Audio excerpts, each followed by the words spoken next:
예수 이름으로 안녕하세요. 주일 예배를 위해서 예수님 말씀 먼저 보시겠습니다. 로마서 12장 2절 말씀을 보시겠습니다. 로마서 12장 2절입니다. 함께 읽겠습니다. 너희는 이 세대를 본받지 말고 오직 마음을 새롭게 함으로 변화를 받아 하나님의 선하시고 기뻐하시고 온전하신 뜻이 무엇인지 분별하도록 하라. 아멘. 네, 말씀과 예배를 위해서 주 예수 그리스도 이름으로 기도를 드리시겠습니다.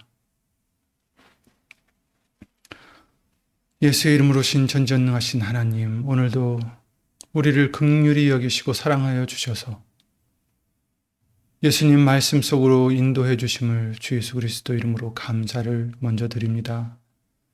지난주 동안도 우리가 알고 모르고 지은 죄들 예수의 이름으로 용서해 주시고 참으로 회개하여 돌아서 예수님께로 향하는 우리가 되게 항상 말씀으로 예수를 모신 성령님으로 주 예수 그리스도의 이름으로 우리를 인도하여 주시옵소서. 사람의 말 되지 않도록 예수 이름으로 신 성령님께서 모든 것을 이 시간도 주관해 주실 것을 간구드리며 이 모든 기도 주 예수 그리스도 이름으로 기도를 드립니다. 아멘. 네, 여러분, 지난번에 거함에 대해서 말씀을 보게 해주셨죠. 내 안에 거하라 라는 예수님의 그 명령이면서 또한 약속인 그 말씀을 보게 해주셨습니다. 그리고 우리가 거했을 때 우리가 열매를 얻게 되는데 그 열매는 아버지를 영광을 받으시게끔 한다. 영광을 우리가 돌릴 수 있게 한다라는 말씀을 우리가 봤고요. 그리고 또 금요 예배를 통해서는 다윗처럼 하나님 성전 안에 곧 예수님 안에 하나님 안에 거하는 것을 그의 한 가지 소원으로 사모하는 것을 보게 해주셨습니다. 오늘은 그러한 예수님 안에 거하는 것에 대한 한 가지를 더 묵상해 보고자 합니다. 우리가 예수님 안에 거할 때 달라질 게 많이 있겠죠. 그 중에 한 가지를 보고 싶습니다. 이번에는 우리 겉으로 나타나는 열매라기보다는 우리 안에 있는 곧 우리가 세상을 바라보는 눈에서 어떤 것들이 변하는지 보고자 합니다. 오늘 우리는 같은 세상을 살고 있는데요. 그래서 같은 뉴스를 보고 같은 소식을 듣습니다. 그런데 이 세상에는 미움이 있고 무관심도 있고 탐욕도 있으며 또 안타깝게도 불의가 있습니다. 우리는 그것을 볼 때마다 우리의 마음이 어떻게 되나요? 그것들을 보면서 우리는 실망하기도 하고 두려워하기도 하면서 또 때로는 화가 나기까지 합니다. 그런데 그것들은 우리의 마음으로 어두워지게 합니다. 불이라 생각하는 것을 보고 화를 낸다는 것은 굳이 잘못이라 말할 수는 없습니다. 그런데 여러분, 이상하지 않습니까? 분명히 불의를 보고 그 불의를 미워하는데 그 미움에 사로잡혀 있다 보면 어느새 내 마음도 똑같이 어두워져 있습니다. 정의를 외친다 하면서 사실은 하나님이 원하시는 것이 아니라 내가 원하는 것을 정의라는 이름으로 쏟아낼 때가 있습니다. 정의를 원하는 마음으로 세상을 바라보는데 왜 우리는 어두워질까요? 오늘 본문이 그 답을 주십니다.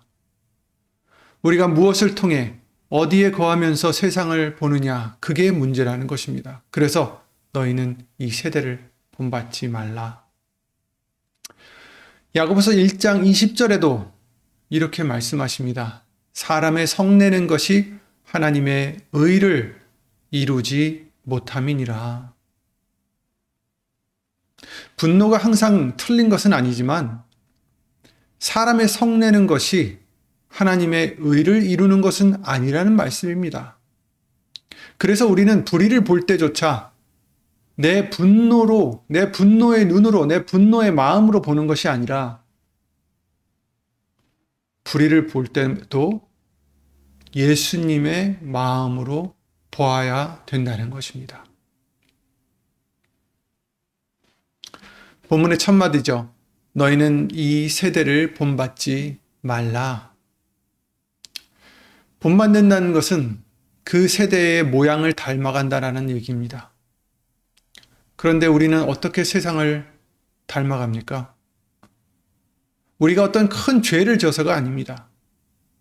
그저 세상에 머물러서 세상이 보여주는 것을 계속 보고 있다 보면 나도 모르게 그 모양으로 서서히 굳어지는 것이죠. 시편의 아삽이 바로 그것을 겪었고 우린 또 그걸 봤습니다. 시편 73편 2절 3절이었죠. 나는 거의 실족할 뻔하였고 내 걸음이 미끄러질 뻔하였으니 이는 내가 악인의 형통함을 보고 오만한 자를 질시하였음이로다. 아삽이 뭘 봤습니까? 악인의 형통함을 봤습니다. 악한 자들이 잘 되는 것을 보고 분노했습니다. 그리고 거의 실족할 뻔했다라고 말하고 있습니다. 그의 신앙이 흔들릴 만큼 마음이 어두워진 것입니다. 여러분, 이것이 오늘 우리의 모습이 아닐까 돌아봐야 됩니다. 악인이 형통하는 것을, 불의가 이기는 것을 보면서 우리의 마음이 무너집니다.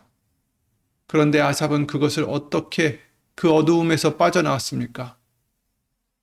잠시 후에 보겠습니다. 먼저 우리가 알아야 될 것은 세상의 방식대로 보고 살면 우리의 생각 자체도 어두워진다는 사실입니다. 에베소서 4장 17절에는 이렇게 말씀하십니다. 그러므로 내가 이것을 말하며 주 안에서 증거하노니 이제부터는 이방인이 그 마음에 허망한 것으로 행함같이 너희는 행하지 말라. 저희 총명이 어두워지고 저희 가운데 있는 무지함과 저희 마음이 굳어짐으로 말미암아 하나님의 생명에서 떠나 있도다.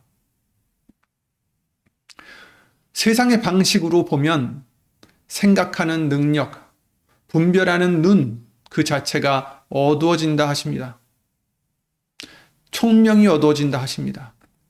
어두운 방에 오래 있으면 어두움에 익숙해지듯이 세상에 거하면 세상의 어두움이 어느새 우리 안에 들어와 자리를 잡습니다. 그래서 본문이 가장 먼저 이 세대를 본받지 말라라고 경고해 주시는 것입니다. 명해 주시는 것입니다. 두 번째로는 오직 마음을 새롭게 함으로 변화를 받으라 하십니다. 여기를 우리는 두 가지를 봐야 되겠습니다. 첫째, 바뀌어야 될 곳은 우리 마음이라는 것이죠. 곧 우리가 생각하고 보는 그 눈이라는 것입니다. 둘째, 변화를 받아 라고 말씀하십니다. 네가 변화를 해라가 아니라 변화를 받으라는 것입니다. 그것은 무슨 의미입니까? 내가 스스로 마음을 고치는 게 아니라 고침을 받는 거라는 거죠. 그렇다면 우리가 어떻게 이 새롭게 함으로 변화를 받을 수 있을까요? 어떻게 무엇으로 마음이 새로워질까요? 지난 주일에도 지지난주죠. 보았듯이 예수님 안에 거한다라는 것은 곧 그 말씀이 내 안에 거하는 것이다라는 교훈을 다시 한번 보게 해주셨습니다. 요한복음 15장 7절이죠. 15장 7절 너희가 내 안에 거하고 내 말이 너희 안에 거하면 무엇이든지 원하는 대로 구하라. 그리하면 이루리라. 그러니 마음이 새로워지는 그 방법은 바로 말씀 안에 거하는 것입니다. 우리가 예수님 안에, 곧 말씀 안에 거할 때 우리 마음은 무엇을 품게 된다라고 말씀하십니까? 예수 그리스도의 마음입니다. 너희 안에 이 마음을 품으라. 곧 그리스도 예수의 마음이니. 빌립보서 2장 5절이죠. 마음을 새롭게 한다는 것은 곧 예수님의 마음을 품는 것이고 예수님의 눈으로 보기 시작하는 것입니다. 우리가 말씀 안에 거할 때, 말씀이 내 안에 거하실 때. 그런데 여러분, 여기서 우리가 오해하지 말아야 될 것이 한 가지 있습니다. 말씀 안에 거하라 라는 그 말은 세상을 외면하고 마치 타조처럼 모래 속에 머리를 박고 숨으라는 얘기가 아닙니다. 그것은 이제 잠시 세 번째 거를 볼 때 다시 한번 보겠습니다. 지금 봐야 될 것은 우리가 예수님의 마음으로 본다는 것이 무엇일까라는 것입니다. 예수님께서 부활하신 후 엠마오로 가는 두 제자에게 바로 그것을 보여주셨습니다. 엠마오로 가는 그 두 제자, 이 사람들은 현실을 외면한 자들이 아니었습니다. 오히려 예루살렘에서 일어난 일을 너무 잘 알고 있었습니다. 예수님께서 십자가에 못 박히신 일, 자기들이 기대했던 소망이 무너졌던 그 일, 그 어두운 현실을 보고 낙심하여 그들은 길을 가고 있었죠. 그때 예수님께서 그들에게 무엇을 하셨습니까? 누가복음 24장 27절에 이에 모세와 및 모든 선지자의 글로 시작하여 모든 성경에 쓴 바 자기에 관한 것을 자세히 설명하시니라.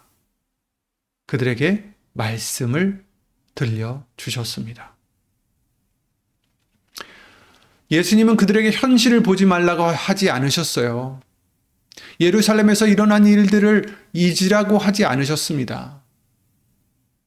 다만 그들이 자기들의 생각과 자기의 낙심으로 해석하던 그 현실을 성경 안에서, 말씀 안에서 다시 보게 해 주셨습니다.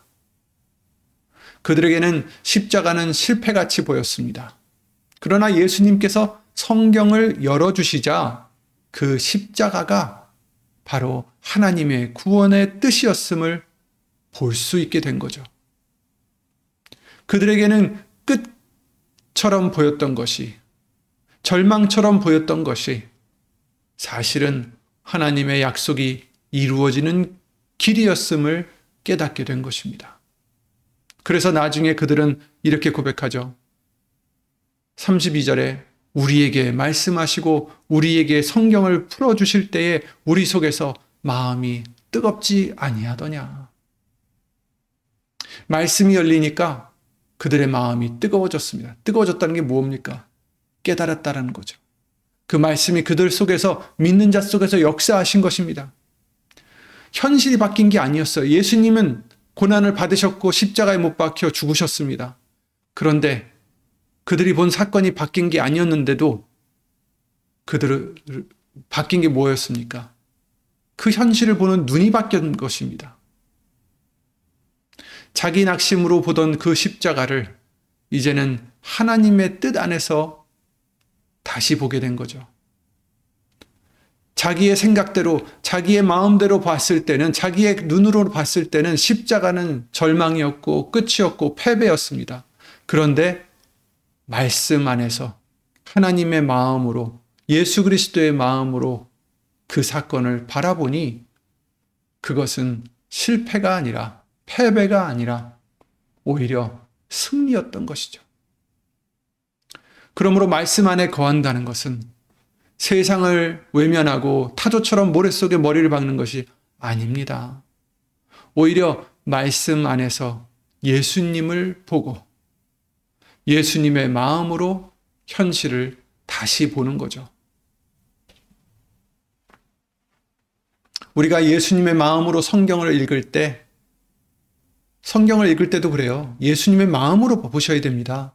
내 마음으로 성경을 읽으면, 나의 생각대로 성경을 읽으면 깨달을 수가 없습니다. 엠마오로 가던 그 두 제자들이 구약을 몰라서 그랬겠습니까? 그러나 예수님이 그들에게 깨닫게 해주시니 그 똑같았던 말씀들이 그들에겐 깨달음이 되어서 마음이 뜨겁게 되었지 않았느냐. 이렇게 고백했던 것입니다. 우리가 예수님의 마음으로 성경을 읽을 때 비로소 성경 속에 나타난 하나님의 마음까지도 볼 수 있게 되는 것입니다. 그리고 우리가 예수님의 마음으로 세상을 바라볼 때 세상의 어두움에 함께 우리도 어두워지는 게 아니라 그 가운데서 하나님의 뜻을 분별하게 되는 것입니다. 오늘 말씀대로. 여러분, 우리는 흔히 구약을 어떻게 생각하고 있습니까? 하나님이 심판만 하시고 눈에는 눈, 이에는 이처럼 갚으시는 차갑고 무서운 분으로만 떠올리기 쉬운데요. 그런데 그것은 우리가 우리의 눈으로 구약을 읽기 때문입니다. 우리의 마음과 생각으로 구약을 읽기 때문입니다. 그렇게 볼 게 아니라 우리는 예수님의 마음으로 구약을 다시 바라봐야 됩니다.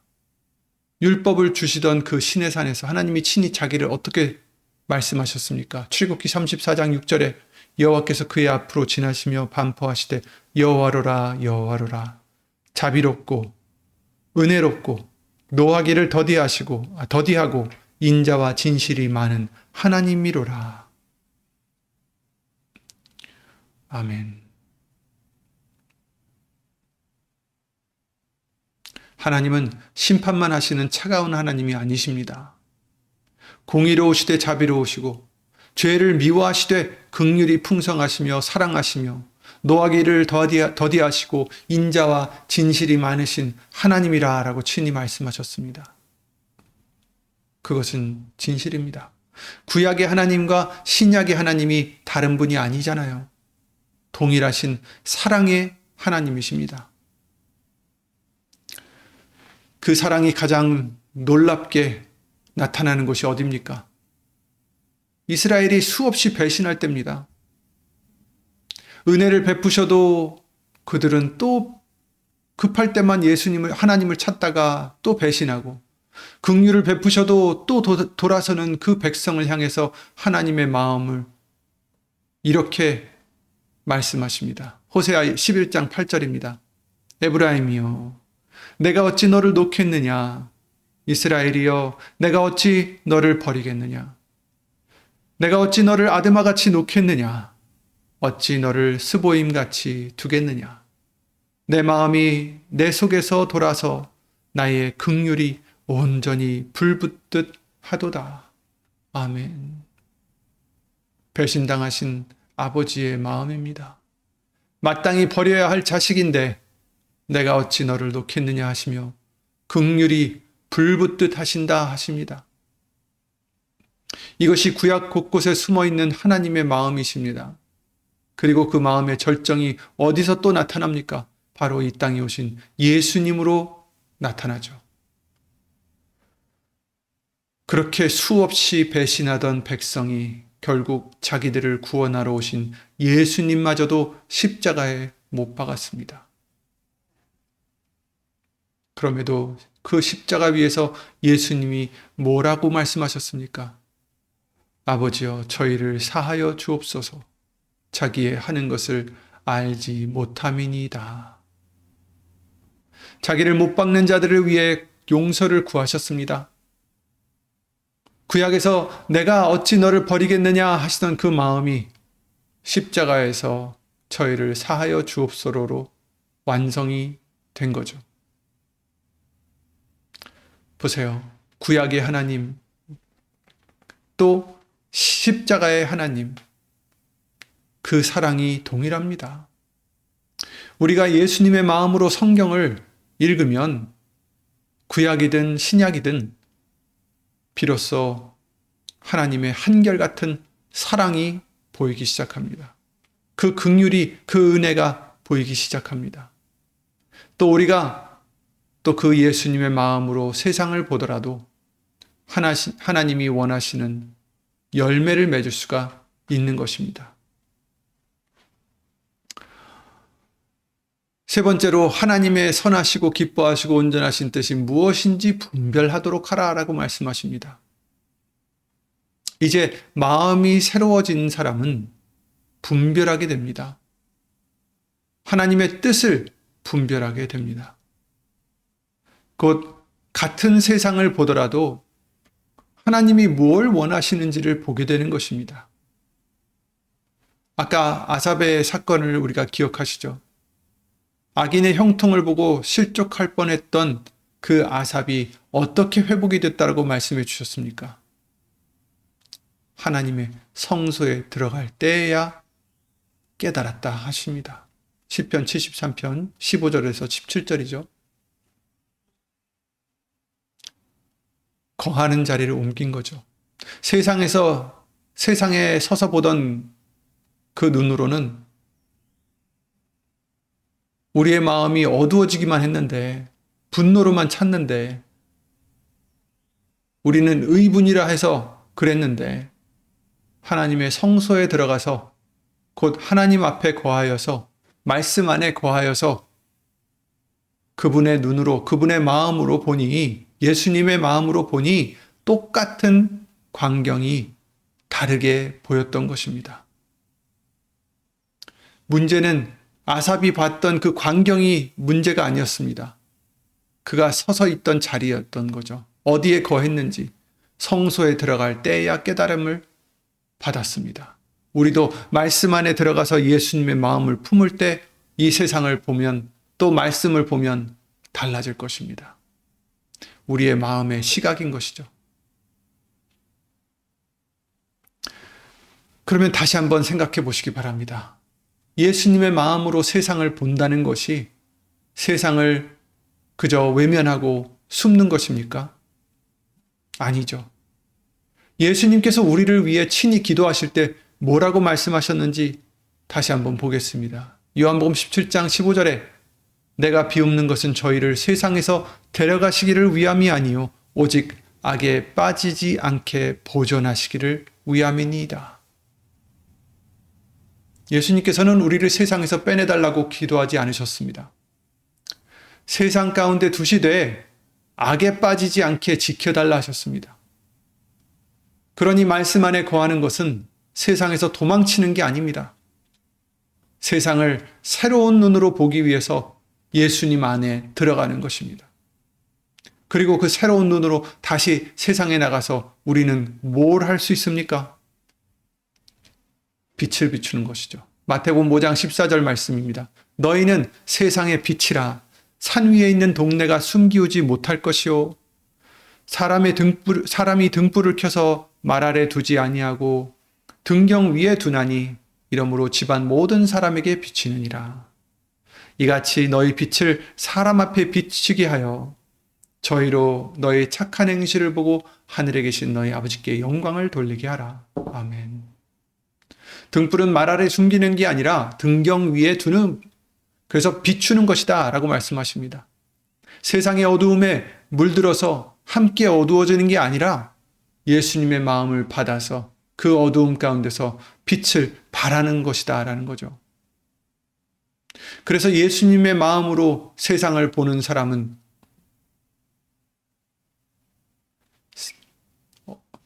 어떻게 됩니까? 미워하는 그 사람을 어떻게 대하게 되겠습니까?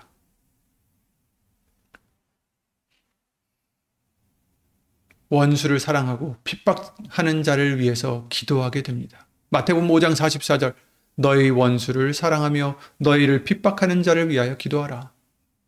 세상의 눈으로 보면 도저히 할 수 없는 일입니다. 우리의 마음으로 보면 할 수 없어요. 그러나 자기를 못 박는 자들을 위해서 저희를 사하여 주옵소서 기도하신 그 예수님의 마음을 품으면 이것이 가능해진다라는 거죠. 물론 내 힘으로 되는 게 아니죠. 내가 죽어지고 예수의 이름을 의지할 때 오직 예수의 이름으로 그 마음이 내 안에서 흘러나오게 되는 것입니다. 예수님의 마음이. 사도 바울이 이렇게 말씀해 주십니다. 빌립보서 2장 15절 이는 너희가 흠이 없고 순전하여 어그러지고 거스리는 세대 가운데서 하나님의 흠없는 자녀로 세상에서 그들 가운데 빛들로 나타내며 생명의 말씀을 밝혀 어그러지고 거스리는 세대 가운데서 빛으로 나타난다 하십니다. 세대를 피해서가 아니라 숨어서가 아니라 그 세대 한복판에서 빛이 되는 것입니다. 빛이 되는 것입니다. 그리고 우리가 받은 그 빛은 어디서 온다고 말씀해 주셨습니까? 예수 그리스도 얼굴에 있는 빛이다 라고 말씀하십니다. 고린도후서 4장 6절에 어두운 데서 빛이 비치리라 하시던 그 하나님께서 예수 그리스도의 얼굴에 있는 하나님의 영광을 아는 빛을 우리 마음에 비추셨느니라. 우리가 예수님의 마음으로 세상을 볼 수 있는 것은 그 빛이 먼저 우리 마음에 비춰졌기 때문입니다. 우리가 만들어낸 빛이 절대 아니라 우리가 예수님으로부터 받은 빛입니다. 예수님 안에 있는 생명의 빛이다 라고 말씀하십니다. 요한복음 1장 4절이죠. 예수님 안에, 그 안에 생명이 있었으니 이 생명은 사람들의 빛이라. 아멘. 그러므로 우리는 예수님 안에 있는 이 생명의 빛을 세상 가운데서 나타내야 된다. 생명의 말씀을 밝혀야 된다. 라고 알려주시는 것입니다. 우리가 세상에 거해서 세상의 눈으로 바라보면 그 어두움에 물들어서 우리도 어두워집니다.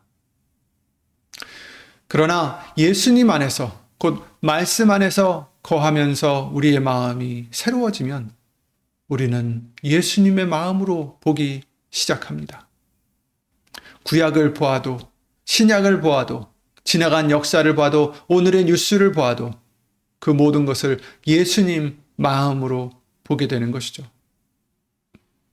그러면 차갑게만 보이던 구약에서도 내가 어찌 너를 버리겠느냐 하는 아버지의 사랑이 보이고 긍휼이 보입니다.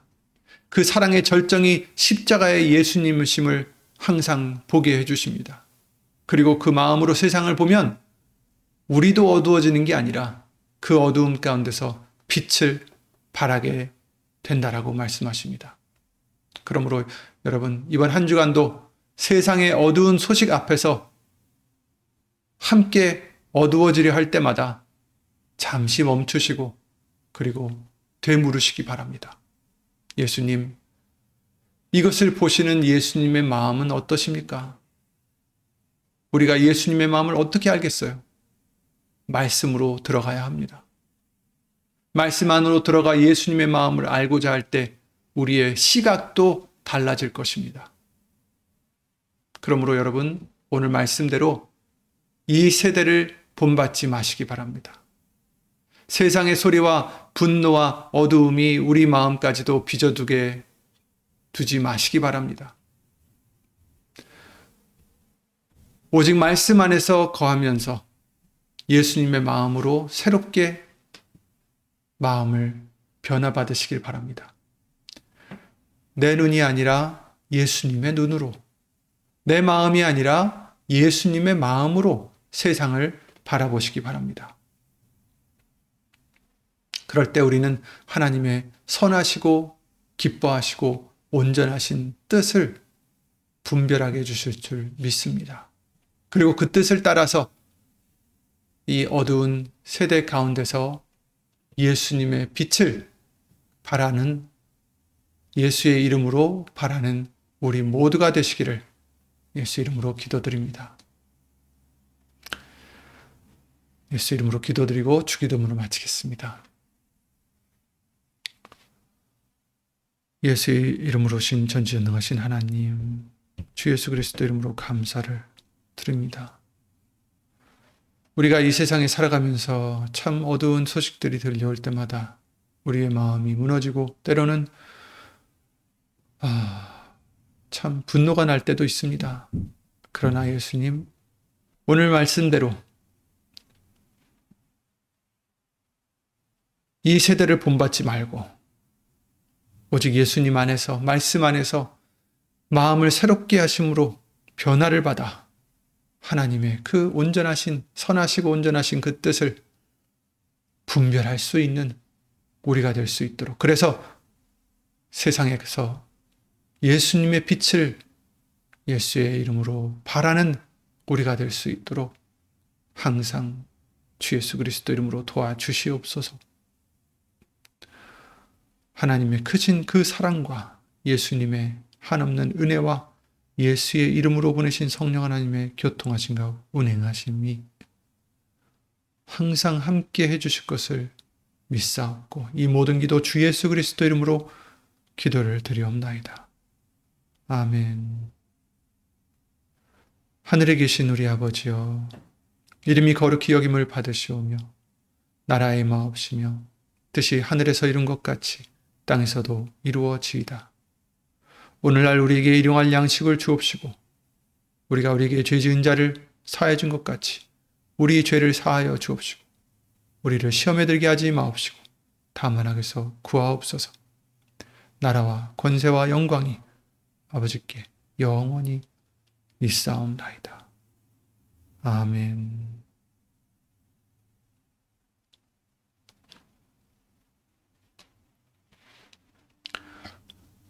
예수 이름으로 항상 예수님의 빛을 바라는 우리가 되길 기도드립니다.